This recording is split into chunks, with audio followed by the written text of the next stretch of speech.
이번 시간에는 양도소득세율에 대해서 알아보겠습니다. 양도세 중과 규정은 두 군데 규정을 하고 있는데요. 하나는 장특공제 규정 안에 있고요. 그리고 양도세율 그 조항이 있습니다. 양도세 중과가 된다면 양도세 중과와 장특공제 배제는 한 세트입니다. 같이 가는 것이죠. 여기서 한 번에 보도록 하겠습니다. 양도세율에는 조정대상 지역 내 다주택자가 양도를 한다면 양도세 중과가 되고요. 그리고 조정대상 지역 내 분양권을 양도했을 때도 역시 보유기간에 관계없이 50%의 중과되는 규정이 있습니다. 첫 번째 30페이지 소득세법 104조 1항을 보면은요, 조정대상 지역 내 양도시 세율, 2주택인 상태에서 조정대상 지역 내 양도할 때 세율이 기본세율에서 10%가 추가됩니다. 혹시 단기 세율과 또는 미등기 세율과 기본세율 10% 추가된 세율 중에 두 가지가 동시에 적용된다면 감면세액을 제외한 세액이 큰 세율로 선택을 해야 됩니다. 3주택 상태에서 조정대상 지역 내 주택을 양도할 때는요, 기본세율 플러스 20%의 가산이 됩니다. 이 규정이 이제 세법 개정에 따라서 내년 2021년 6월 1일 이후 양도하는 분부터는 10%가 아니라 20%, 30% 이상 가산될 것을 예고하고 있습니다. 조정대상 지역 내 주택 분양권 양도하는 경우 50% 중과합니다. 보유기간에 관계없이 50% 중과하고요. 만약에 조정대상 지역 내 분양권이 아니라 그 외의 분양권이라면 기본세율 또는 단기세율이 적용됩니다. 주택 분양권 양도세율 보도록 하겠습니다. 현재 규정에 따르면 비조정대상 지역의 분양권인 경우에는 기본세율, 단기 양도세율, 그리고 조정대상 지역 내 분양권 양도인 경우에는 보유기간에 관계없이 50%의 양도세율이 적용이 됩니다. 이것이 이제 개정될 예정이죠. 1년 이내 양도시 70%, 그리고 1년 이상 보유한 경우에는 60% 이렇게 예상이 되고 있습니다. 예외적으로 기본세율이 적용되는 그 예외 규정을 보면은요, 조정대상 지역 공고일 이전에 매매계약을 체결하고 계약금을 지급한 것을 입증을 한다면 종전 규정대로 기본세율과 단기 양도세율이 적용이 됩니다. 최근에 조정대상 지역에 공고된 지역은 6월 19일 이전을 의미합니다. 두 번째, 무주택 세대의 유일한 1분양권으로 다음을 모두 충족한 경우 분양권을 양도했을 때는 50% 중과가 아니고 기본세율과 단기 양도세율이 적용이 됩니다. 첫 번째, 무주택 1세대를 의미합니다. 양도 당시 1세대 1분양권일 경우이고요. 다른 분양권이 있다면 이 예외 조항이 적용되지 않습니다. 양도자가 30세 이상이거나 또는 배우자가 있는 경우에 한해서 적용이 되고요. 세대 구성원이 양도자가 미성년자인 경우에는 제외를 합니다. 자, 이제 다주택자 양도세 중과 및 장특공제 배제 한 번에 보도록 하겠습니다. 우선은 실수를 줄이려면 이 단계별로 판단을 하는 게 좋습니다. 스텝 1, 양도하는 주택이 조정대상 지역에 있습니까? 아닌데요? 그렇다면 더 이상 볼 필요가 없습니다. 중과가 안 되죠? 그냥 일반 기본세율 적용을 하면 됩니다. 만약에 양도하는 주택이 조정대상 지역 내 주택이라면 두 번째, 스텝 2, 주택수를 계산해야 됩니다. 2주택 이상인 경우 10% 가산, 3주택 이상인 상태에서 양도했다면 20% 가산. 주택이 2주택도 아니고 이상이 아닌데요? 즉 1주택인데요? 그러면 조정대상 지역 내 주택일지라도 1주택인 경우 중과가 안 됩니다. 스텝 3. 이제 주택수 계산은 끝났습니다. 주택수는 여기서 마무리해야 돼요. 이제 끝나고 2주택이냐, 3주택이냐, 3주택을 확정했습니다. 그러면 스텝 3. 양도하는 그 주택 자신이 중과 배제로 열거가 돼 있는지, 안 돼 있는지. 만약에 중과 배제로 열거가 돼 있습니다. 그러면 중과가 안 되겠죠? 중과 배제로 열거가 안 돼 있어요. 어디에도 중과 배제하라는 그런 조항이 없습니다. 그러면 원칙으로 돌아가서 중과인 것이죠. 자, 이렇게 스텝 1, 2, 3인데요. 주의 포인트, 주택수 계산과 중과 배제 대상 판단을 같이 하지 말고 분리해서 주택수부터 확정을 한 다음에 픽스시키고 그 다음에 이제 양도하는 자산에 대해서 중과 배제로 열거돼 있는지 안 돼 있는지 이렇게 두 단계로 판단을 해야지 실수를 줄일 수가 있습니다. 중과 대상 주택수 산정. 자, 이제 스텝 2 주택수 계산을 보도록 하겠습니다.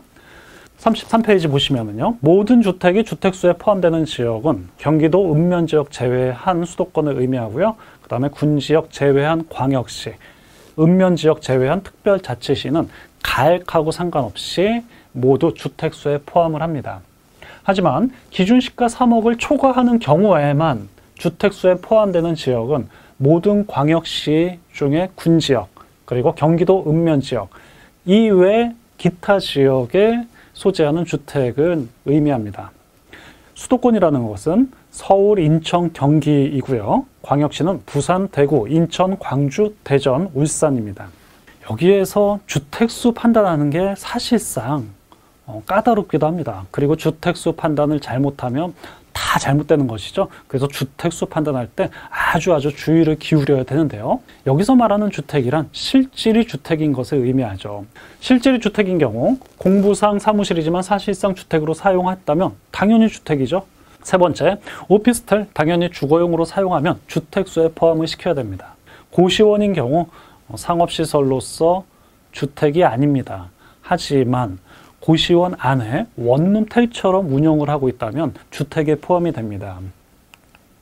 예를 들자면 원룸형 주택이라고 하면 50제곱미터 이하 세대별 욕실이 있고요. 부엌이 설치되어 있는 경우, 고시원 안에 욕실이 있고 방 안에 또 부엌 비슷한 게 있으면 주택에 포함이 된다고 보시면 되겠습니다. 펜션을 숙박 용도로만 제공하는 경우 주택이 아닙니다. 하지만 펜션 안에 그 사업주가 기거를 하고 있고 거주를 하고 있다면 주택으로 볼 여지가 있습니다. 여덟 번째, 협의 분할이 안 된 상속주택은 민법상 상속지분대로 주택으로 포함을 시킵니다. 주택으로 어떻게 포함시키죠? 먼저 첫 번째, 지분이 가장 큰 사람의 주택에 포함을 시킵니다. 소수 지분자는 주택에 포함시키지 않죠. 지분이 같다면 그 순위에 따라서 주택을 한 사람의 주택으로 봅니다. 법정 상속 지분으로 하여 소유합니다. 상당히 주의해야 됩니다. 자, 지금 우리 계속 스텝 2 주택수 계산하는 걸 보고 있습니다. 다가구 주택인 경우 주택수 계산 어떻게 할까요? 다가구 주택인 경우에는 각각 하나의 구획된 부분을 하나의 주택으로 보되 납세자의 선택에 의하여 하나의 매매 단위로 양도하는 경우 하나의 주택으로 볼 수 있습니다. 다가구 주택이란 건축법 시행령 별표 1에 따른 그 주택을 의미하는데요. 다가구 주택을 보면은 첫 번째, 층수가 3개 이하의 것. 두 번째, 위에서 아래로 바라본 수평 투영 면적이 660제곱미터 이하의 것. 그리고 세 번째, 19세대 이하의 것. 이렇게 세 요건이 모두 충족이 된다면 그것을 다가구 주택이라고 칭하고요. 만약에 이 중에 하나라도 충족이 안 됐다. 그러면 그냥 다세대 주택입니다. 예를 들어서 4층이다. 그러면 각 층마다 집이 하나씩이라면 4주택이 되는 거고요. 20세대다. 그러면 20주택이 되는 것입니다. 그래서 상당히 다가구 주택인 경우 이 요건을 충족했는지 까다롭게 봐야겠습니다. 층수 계산을 할 때는 1층의 필로티 구조로 주차장으로 사용하는 게 있죠. 그것은 층수에서 제외시킵니다. 하지만 1층에 창고를 개조해 가지고 거기에 주거용으로 임대를 놨다. 그러면 그 순간 그 층은 한 층에 플러스가 되는 것이죠. 그러니까 주의를 해야 됩니다. 그리고 지하층은 층수에서 제외합니다. 여기서 옥탑을 상당히 주의해야 되는데요. 옥탑인 경우 민감합니다. 예를 들어서 1층, 2층, 3층이 있는데 여기에 옥탑을 하나 더 추가하는 순간 4층이 되죠. 그래서 4주택이 돼버리는 것입니다. 하지만 이 옥탑은 건축법상 수평 투영 면적의 8분의 1 이하인 것은 층수로 보지 않아요. 그러니까 이 8분의 1 이하인 것은 층수로 보지 않습니다. 여기서 한 가지 주의해야 될 게 있어요. 19세대라는 의미 있죠. 층수는 보지 않더라도 예전 필로티 구조가 아닌 예전의 원룸 같은 경우에는 이렇게 19세대를 꽉꽉 채워서 건축을 한 경우가 상당히 많습니다. 여기에 옥탑 하나가 추가가 되면 20세대가 돼버리죠. 층수는 포함이 안 될지라도 세대로 20세대가 되므로 20주택이 되는 그런 문제가 발생할 수 있으니 주의해야 되겠습니다. 자, 이제 상속주택 보겠습니다. 지금 보는 거는 그 소득세법의 법조문 순서대로 보고 있어요. 스텝 2, 주택수 계산을 보고 있죠. 공동상속주택의 주택수 계산은 어떻게 하는지, 상속지분이 가장 큰 상속인의 소유로 하여 주택수를 계산합니다. 그 얘기는 곧 소수지분자는 주택수로 보지 않습니다. 상속지분이 동일한 경우에는 첫 번째, 당해 주택에 거주하는 자의 주택을 수로 포함시킵니다. 거주를 둘 다 안 했다면 최연장자의 주택으로 포함시킵니다. 그래서 소수 지분자는 주택수 계산에서 제외시킵니다. 심판례를 보면 2019년 12월 16일 심판례인데요. 다주택자 중과주택수 산정할 때 상속지분이 가장 큰 자의 주택으로 보는데 여러 채의 상속주택이 있을지라도 소수지분이라면 다 주택수에서 제외를 한다. 이러한 심판례가 있으니 참고를 하시기 바랍니다. 부동산 매매업자가 보유하고 있는 재고 자산인 주택은 주택수에 포함을 시킵니다. 그리고 혼인에 따라서 1세대 3주택이 된 경우에는 이렇게 계산을 좀 다르게 하는데요. 1주택 이상을 보유하는 자가 1주택 이상을 보유하는 자와 혼인을 함으로써 혼인한 날 현재 1세대 3주택 이상에 해당하는 경우에는 그 혼인한 날로부터 5년 이내 해당 주택을 양도하는 경우 양도일 현재 상대방 배우자가 보유한 주택수를 차감하여 주택수를 계산해라. 자, 여기 어떤 주택수죠? 중과 판단할 때 그 주택수 계산하는 것입니다. 다만 혼인한 날로부터 5년 이내 새로운 주택을 취득한 경우 해당 주택의 취득일 이후 양도하는 주택에 대해서는 이를 적용하지 않는다. 상당히 좀 이렇게 복잡하죠? 이렇게 텍스트로 보니까 좀 복잡합니다. 이거를 사례로 한번 같이 보도록 하겠습니다. 갑과 을이 결혼을 하는데 결혼 전에 갑이 A, B 2주택 보유하고 있고요. 그리고 을이 결혼 전에 C, D 2주택 보유하고 있어서 합쳐서 4주택이 됩니다. 결혼함으로 인해서 3주택 이상이 됐죠. 그런데 혼인 후 5년 이내 갑이 A주택을 양도하려고 해요. 그랬을 때 양도세 중과 판단할 때 몇 주택으로 판단할 것이냐. 자, 이랬을 때 이렇게 하라는 얘기죠. 결혼해서 다 4채가 됐죠. 여기에서 상대방 을의 결혼하기 전 CD주택을 빼는 거죠. 그래서 2주택인 상태에서 양도하게 되는 것입니다. 주택수 계산 2주택입니다. 자, 스텝 3. 자, 이제 주택수는 끝났어요. 스텝 3. 양도하는 그 부동산 자신이 중과 배제되는 주택으로 열거가 돼 있는지, 만약에 열거가 돼 있고 그 요건에 맞다면 중과 배제가 됩니다. 하지만 열거가 안 돼 있어요. 또는 요건을 충족시키지 못했습니다. 그렇다면 중과가 되고 장특공제가 배제됩니다. 자, 먼저 전체적으로 3주택으로서 중과 배제되는 12가지를 같이 한눈에 한번 보고요. 그리고 2주택으로서 중과 배제되는 거 한눈으로 보고 그 강론으로 들어가서 몇 가지 포인트 되는 그런 조항들을 자세히 보겠습니다. 3주택 중과 배제되는 주택. 자, 주택수 계산 끝났습니다. 3주택인 상태에서 양도하는 그 주택 자신이 1번부터 12번에 속하는지 검토를 해야 됩니다. 첫 번째, 그 양도하는 그 자신이 지역기준, 가액기준 충족되는 주택인지, 광역시, 군지역, 경기도 읍면지역, 기타 지역 등 기준 충족하는 주택으로서 그 지역에 소재하는 양도 당시 기준시가 3억 이하의 주택인 경우에는 중과 배제가 됩니다. 자, 여기서 하나 또 주의해야 될 게 1번은 주택수에서도 제외하고요. 중과 배제도 됩니다. 당연히 장특공제도 되는 거죠. 한 세트로. 그런데 2번부터 12번까지는요. 공통적으로 주택수 판단할 때는 다 포함을 시켜요. 어디에도 제외하라는 명문 규정이 없습니다. 하지만 그 자신을 양도할 때는 중과 배제되고요. 장특공제도 적용이 됩니다. 보겠습니다. 2번 소득세법상 장기임대주택. 소득세법 시행령 167조 3.1항 2호 가나다라 마바에 해당하는 주택인 경우 그 주택을 양도하는 경우 요건 충족했을 때 중과 배제가 됩니다.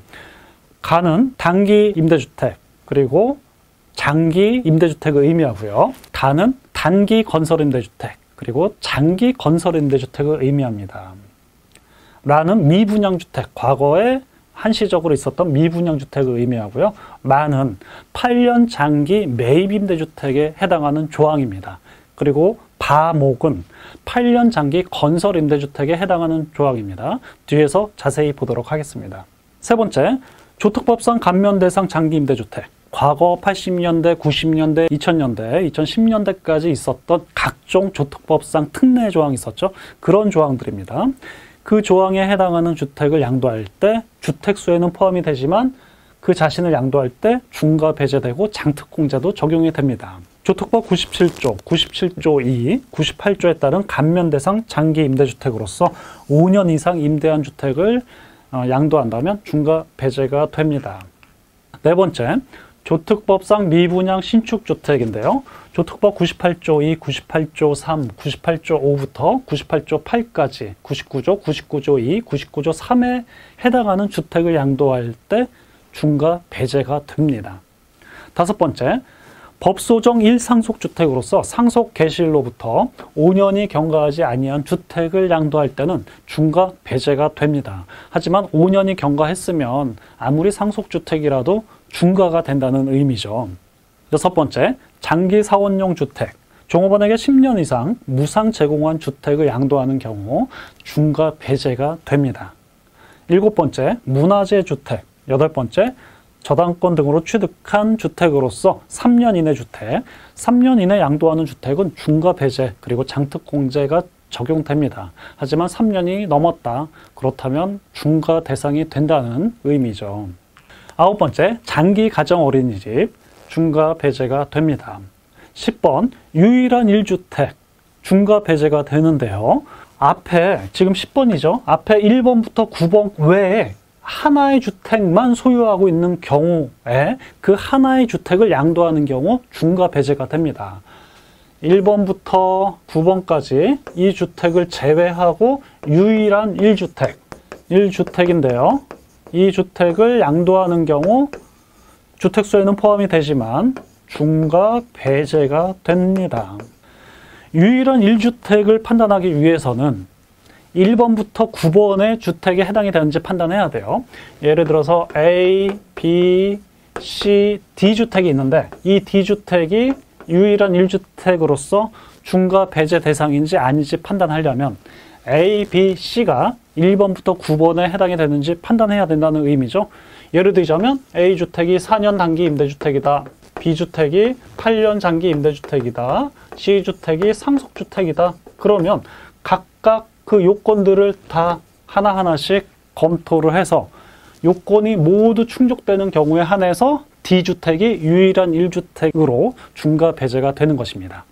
11번, 조정대상 지역 공고일 이전에 양도 계약한 주택.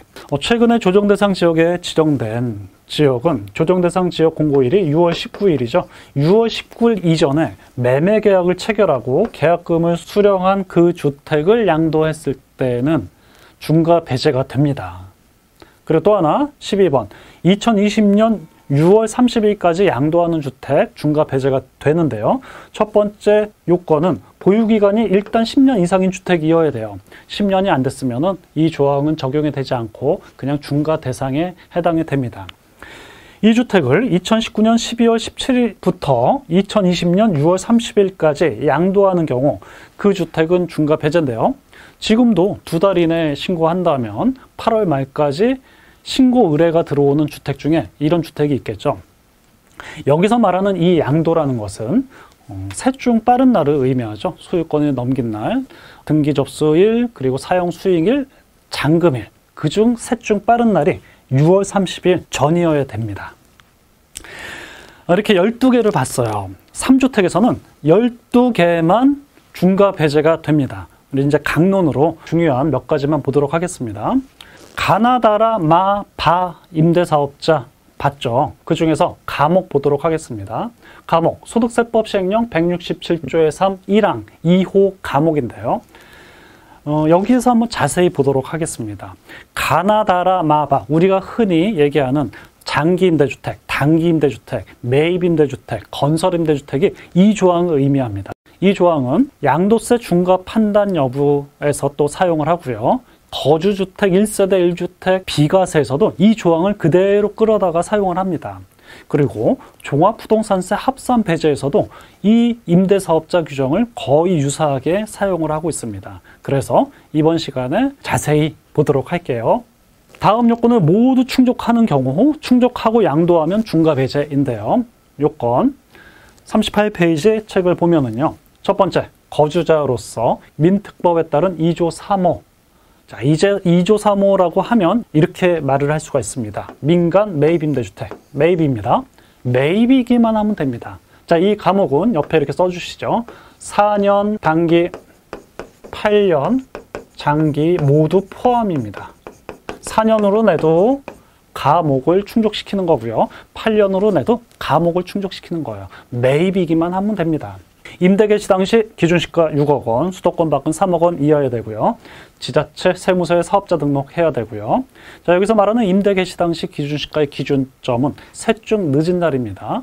최종 임대를 개시한 날, 실제 세입자가 들어온 날, 그날을 가장 늦은 날로 해야 됩니다. 5년 이상 의무 임대해야 돼요. 그러니까 4년 단기였다면 4년 단기 플러스 1년 더 임대사업자 유지하고 임대하고 그러라는 의미고요. 여덟 번째, 임대료 등의 증가율이 100분의 5를 초과하지 않는 주택. 자, 100분의 5 이제 꼼꼼히 봐야겠죠. 자, 이 규정은 2019년 2월 12일 이후 임대차 계약을 체결하는 분부터 또는 갱신하는 분부터 적용하고요. 그 전에 임대차 계약은 5% 초과해도 상관이 없습니다. 마지막으로 2018년 3월 31일 사업자 등록을 한 주택에 한정합니다. 자, 여기선 등록이죠. 이미 과목은 끝났습니다. 더 이상 과목으로 등록할 수 없어요. 자, 여러분 과목이 4년, 8년이라고 했죠. 8년도 안 되나요? 여기서는 4년만 안 된다고 봐야 됩니다. 8년은 여기서는 안 되지만 뒤에 마목을 신설해서 마목에 의해서 8년 장기 매입 임대주택을 권을 갖추면 혜택을 받을 수 있습니다. 4년 단기는 2018년 3월 31일 이전에 임대사업자 등록한 4년 단기를 양도하는 경우에 한해서만 중과 배제가 되고요. 2018년 4월 1일 이후에 4년 단기 임대사업자 등록했다. 이 주택은 중과 배제 대상에 해당하는 주택이 아닙니다. 그냥 중과 대상이죠. 자, 그러면 8년 장기 매입 임대주택은 여전히 살아있습니다. 이 마목에 따라서 41페이지 보겠습니다. 첫 번째, 거주자가 민간 매입 임대주택을 8년 장기 일반 민간 임대주택으로 등록하고요. 1호 이상. 자, 여기서 말하는 1호 이상이죠. 0.5는 아니라는 의미입니다. 여기는 1호 이상이라고 명시를 했습니다. 지자체와 세무서에 사업자 등록하고요. 그리고 임대 개시 당시 기준시가 6억 원, 수도권 밖은 3억 원 이하인 경우 8년 이상 의무 임대 후 양도하는 경우이고요. 그리고 역시 마찬가지로 임대료의 증가율이 100분의 5를 초과하지 않을 것. 이 규정은 2019년 2월 10일 세법 개정에 따라서 신설된 조항으로서 2019년 2월 12일 이후 새롭게 계약을 체결하는 그것부터 적용을 하고요. 그 전 계약서는 적용하지 않습니다. 그런데 9.13 부동산 대책에 따라서 이제 8년 장기 임대사업자 등록을 하더라도 혜택을 안 주겠다. 그래서 9번 2018년 9월 14일 이후 1세대가 1주택을 보유한 상태에서 조정 대상 지역에 새로 취득한 주택은 아무리 마목에 따른 8년 장기 일반 매입 임대주택을 등록하여도 양도세 중과 배제 대상에서 제외된다. 즉 중과가 된다는 얘기입니다. 경과 규정으로 2018년 9월 13일 이전에 매매 계약을 체결하고 계약금을 납부한 경우에는 종전 규정에 따라서 8년 장기 임대사업자 등록을 하면 중과 배제 혜택을 줍니다. 자, 여기서 기준은 한번 보도록 하죠. 표로 한번 보겠습니다. 2018년 9월 13일까지 취득한 주택은 마목에 따라 임대사업자 등록을 하면 중과 배제 대상 주택으로 인정을 해줍니다. 오늘 등록해도 됩니다. 하지만 아파트 8년 장기 임대주택은 최근에 710 대책에 따라서 더 이상 등록이 안 되죠. 아파트 말고 일반 단독 다가구 주택 등은 2018년 9월 13일 이전에 취득한 주택이라면 오늘 임대사업자 등록을 한다면 8년 장기로 이 주택을 나중에 양도할 때 중과 배제 대상에 해당되는 주택에 해당이 됩니다. 그리고 2018년 9월 13일 이전에 매매 계약을 하고 계약금을 지급한 주택도 역시 여기에 포함이 됩니다. 반면에 2018년 9월 14일 이후 취득한 주택은 1세대 1주택인 상태에서 새로이 조정 대상 지역에서 취득한 주택은 이제 임대사업자 등록을 하더라도 그냥 중과 대상에 해당이 됩니다. 지금 8년 장기 일반 매입 임대주택을 봤습니다. 결론, 4년 단기는 2018년 3월 31일까지 사업자 등록을 한 경우에만 적용이 되고요. 8년 장기 일반 매입 임대주택은 2018년 9월 13일 이전 취득한 주택이라고 하면 지금 임대사업자 등록을 해도 중과 배제 대상이 되는 주택에 해당이 됩니다. 가목하고 마목 봤고요. 다목 보겠습니다. 다목은 민간 매입 건설임대주택이에요. 거주자가 건설임대주택으로서 2호 이상. 자, 이것도 역시 4년 단기 건설임대주택 그리고 8년 장기 건설임대주택을 포괄한 개념입니다. 하지만 이 주택 역시 2018년 3월 31일까지 사업자 등록을 한 주택에 한해서 중과 배제 혜택을 줍니다. 하지만 8년 장기 건설임대주택은 뒤에서 보는 다목에 따라서 지금도 여전히 인정을 해줍니다. 4년 단기는 인정 안 해주고요. 자, 나머지는 자세히 보시기 바랍니다. 자, 이제 바목을 보도록 할게요. 좀 전에 봤죠? 다하고 바는 같이 이어지는 개념입니다. 바목, 장기 일반 민간 건설임대주택이에요. 거주자가 2호에 따른 건설임대주택을 사업자 등록하고 그리고 8년 장기 일반 민간 임대주택으로서 내고 대지면적 298제곱미터 이하, 주택의 연면적 전용 149제곱미터 이하인 경우이고요. 임대 개시 당시 기준시가 6억 원 이하로서 2호 이상의 주택을 임대사업부로 사업자 등록한다면 이런 이 주택을 나중에 양도할 때 중과 배제가 됩니다. 물론 2019년 2월 12일 이후 임대차 계약을 하는 것과 갱신하는 것은 5% 임대료가 초과하면 안 됩니다. 여기에는 몇 년도까지 취득한 것 또는 임대사업자 등록을 해라 이런 규정이 없네요. 건설임대주택은 지금도 전부 다 8년 장기 건설임대주택은 어떠한 제한도 없이 다 인정을 해줍니다. 자, 이제 조특법상 감면대상 장기임대주택 이렇게 한번 교재로 142페이지 참고하시기 바랍니다. 상속주택 보도록 할게요. 상속주택을 자세히 보는데 여기서 의미하는 상속주택이란 법소정 1상속주택을 의미합니다. 법소정 1상속주택은 1세대 1주택 비과세에서 일반주택 양도할 때 주택으로 보지 아니하는 그 상속주택을 그대로 준용해서 씁니다. 155조 2항 이 규정을 그대로 준용해서 쓰는데요. 한번 보도록 하겠습니다. 상속주택인데요. 그 중에 한 채만 여기서 인정하는 중과 배제되는 상속주택에 해당이 됩니다. 둘 이상의 상속주택인 경우 1주택만 말합니다. 그러니까 상속주택이 A, B, C 이렇게 세 채가 있다면 그 중에 한 채만 법소정 1상속주택으로서 중과 배제가 되는 것이죠. B, C 주택은 상속받은 주택일지라도 여기서 말하는 중과 배제되는 그 상속주택에 해당하지 않습니다. 그리고 세 번째, 상속계 시 동일 세대원으로부터 받은 상속주택은 역시 상속주택으로 보지 않습니다. 즉 중과 배제되는 상속주택으로 보지 않습니다. 자, 이제 3주택 끝났고요. 2주택을 보도록 할게요. 지금 보는 거는 스텝 3, 주택수 계산은 끝났습니다. 주택수를 계산했더니 2주택이 됐어요. 스텝 3 다음 양도하는 그 주택 자신이 중과 배제로 열거되어 있는지 열거되어 있지 않는지 그것만 보고 있습니다. 2주택인 경우 대부분 3주택, 앞에서 본 3주택 규정과 거의 한 70% 일치합니다. 똑같은 규정이죠. 나머지 다른 부분만 보도록 하겠습니다. 자, 우선 전체적으로 볼게요. 지역기준, 가입기준 3주택과 동일, 소득세법상 장기임대주택, 가나다라, 마바 3주택과 동일입니다. 조특법상 감면대상주택 3주택과 동일, 조특법상 미분양 신축주택 3주택과 동일합니다. 상속주택 조금 전에 설명드렸죠? 3주택과 동일합니다. 장기사원용 주택 3주택과 동일하고요. 문화재주택 동일하고요. 자, 8번 근무 형평 등 사유로 양도하는 주택, 2주택에만 있습니다. 뒤에서 자세히 보도록 할게요.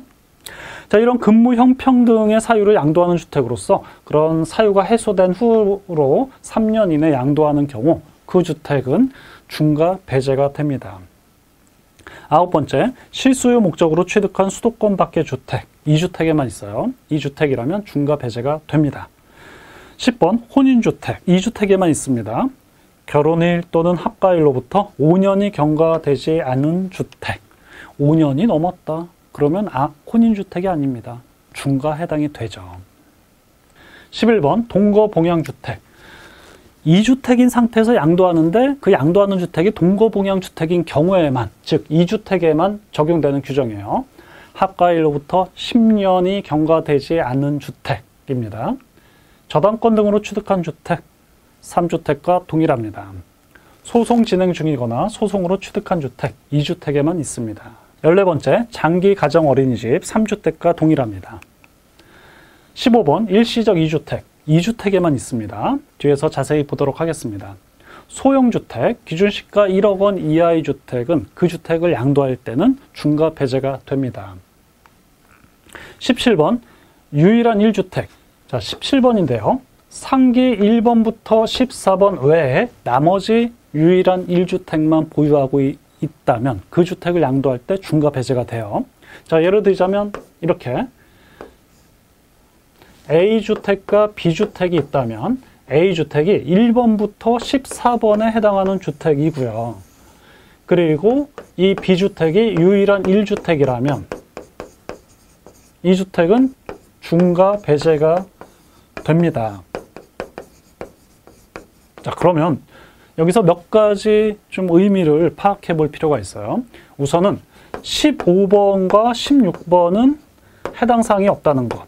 예를 들자면 16번, 소형주택, A주택이 소형주택이고 B주택이 일반주택이라면 16번을 보유하고 있는, 즉 소형주택을 보유하고 있는 상태에서 B를 양도했을 때는 중과 배제가 되지 않습니다. 그냥 2주택 중과예요. 주의하셔야 됩니다. 왜 그러죠? 14번까지만 제외하고 나머지 1주택이죠. 16번은 아니에요. 15번도 아니고요. 18번, 조정대상 지역 공고일 이전에 양도 계약하고 계약금을 지급한 주택, 3주택 설명드렸던 규정과 동일합니다.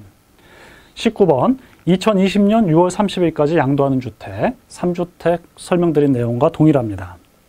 자, 이제 강론으로 들어가서 자세히 한번 보도록 할게요. 2주택인 상태예요. A, B 두 개의 주택을 보유하고 있는데 그 중에 B를 양도합니다.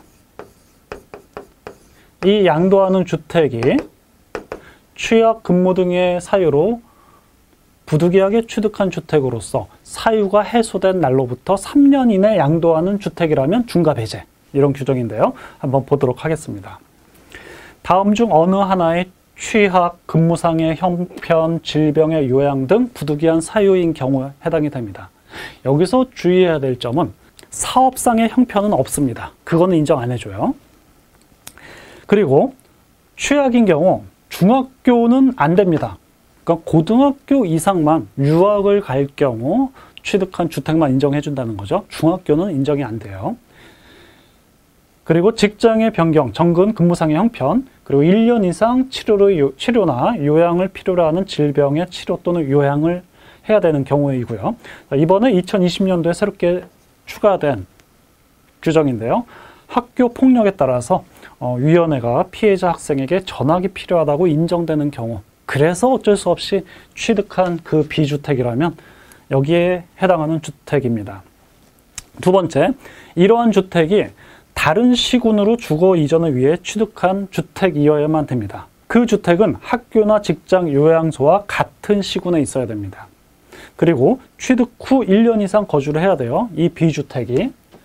그리고 해당 사유가 해소된 날부터 3년 이내 양도한다면 중과 배제가 됩니다. 일시적 1세대 2주택인 경우 중과 배제가 됩니다. 일시적 1세대 2주택이란 신규 주택 취득일로부터 3년 이내 양도를 한다면 2주택인 상태에서 세금이 나오더라도 중과 배제 해주고요. 그리고 장특공제도 적용이 됩니다. 그런데 여기에서 일시적인 1세대 2주택 비과세 규정과 중과 대상에서 일시적 1세대 2주택 규정은 전혀 다른 규정이라는 거 주의해야 됩니다. 그래서 제가 한번 비교표를 만들어 봤는데요. 1세대 1주택 비과세 규정에서는 종전주택 취득 후 1년이 지난 후 신규 주택을 취득해야지 여기에 적용되는 주택에 해당이 됩니다. 하지만 2주택 중과 규정에서의 일시적 2주택은 이런 규정이 아예 없습니다. 1년이 지나지 않아도 중과 배제해줘요. 3년 이내 팔면은. 자, 두 번째. 조정대상 지역 내 종전주택이 있는 상태에서 조정대상 지역 내 신규주택을 취득할 때 2년 이내 종전주택을 양도하거나 그리고 2019년 12월 17일 이후부터는 신규주택에 1년 이내 이사해야 되고 전입신고해야 되고 1년 이내 종전주택을 양도해야지만 비과세를 해주잖아요. 하지만 양도세 중과 규정에서는요. 그냥 무조건 3년입니다. 이런 규정 없습니다. 그냥 3년. 이렇게 차이가 있죠. 그래서 주의하시기 바랍니다. 소형주택인 경우 기준시가 1억 원 이하의 주택인데 면적하고는 상관없어요. 하지만 1억 원 이하일지라도 그 주택이 도정법상 정비구역, 지정 고시된 지역, 그리고 빈집 및 소규모 정비법 시행구역에 소재하는 주택이라면 아무리 1억 이하일지라도 중과 대상에 해당이 됩니다. 지금까지 양도세율을 살펴봤고요. 그리고 양도세 중과가 되는 그런 다주택자 양도세 중과 규정에 대해서 알아봤습니다. 감사합니다.